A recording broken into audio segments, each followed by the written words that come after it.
সশস্ত্র বাহিনী সম্পূর্ণ প্রস্তুত, ভারতকে হুঁশিয়ারি পাকিস্তানের। ভারত নিয়ন্ত্রিত কাশ্মীরের পেহেলগামে হামলার সঙ্গে জড়িত থাকার অভিযোগে দৃঢ়ভাবে প্রত্যাখ্যান করেছে পাকিস্তান। শুক্রবার পাকিস্তানের পার্লামেন্টের উচ্চকক্ষ সিনেটে এ বিষয়ে সর্বসম্মতিক্রমে একটি প্রস্তাব পাস হয়েছে। এতে ভারতের অভিযোগকে ভিত্তিহীন ও রাজনৈতিক উদ্দেশ্যপ্রণোদিত বলে জানানো হয়। এছাড়াও এই ঘটনাকে কেন্দ্র করে ভারতের যে কোনো পদক্ষেপের চূড়ান্ত জবাব দেওয়ার হুঁশিয়ারি দেওয়া হয়েছে। সংবাদ মাধ্যম জিও নিউজের প্রতিবেদনে এ তথ্য জানানো হয়েছে। সিনেট অধিবেশনে পাকিস্তানের উপপ্রধানমন্ত্রী ও পররাষ্ট্রমন্ত্রী ইসাক দার বলেন, ভারত কোনো প্রমাণ ছাড়াই ঘটনার সঙ্গে পাকিস্তানের জড়িত থাকার ইঙ্গিত দিচ্ছে। এগুলো ভারতের ভিত্তিহীন ও রাজনৈতিক উদ্দেশ্যপ্রণোদিত বক্তব্য। জাতীয় নিরাপত্তা কমিটির বৈঠকের সিদ্ধান্ত সম্পর্কে সংসদকে অবহিত করে দার বলেন, সার্ক ভিসায় পাকিস্তানে থাকা সব ভারতীয় নাগরিককে 48 ঘন্টার মধ্যে দেশ ত্যাগ করতে হবে।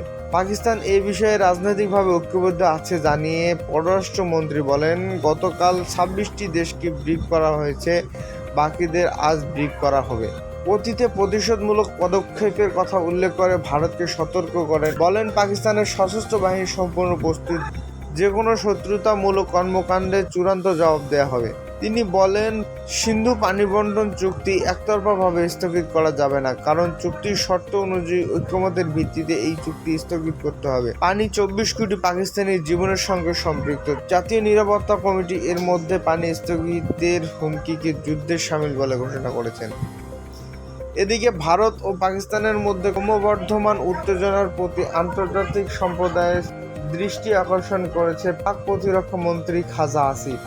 বলেছেন, পারমাণবিক অস্ত্রধারী দুই দেশের মধ্যে পূর্ণমাত্রায় সংঘাতের আশঙ্কা নিয়ে বিশ্বকে চিন্তিত হওয়া উচিত। স্কাই নিউজকে দেয়া এক সাক্ষাৎকারে খাজা আসিফ সতর্ক করে বলেছেন, ভারত অধিকৃত জম্মু ও কাশ্মীরে প্রাণঘাতী গুলিবর্ষণের ঘটনাকে কেন্দ্র করে দেশটির সঙ্গে পাকিস্তানের উত্তেজনা সর্বাত্মক যুদ্ধের রূপ নিতে পারে।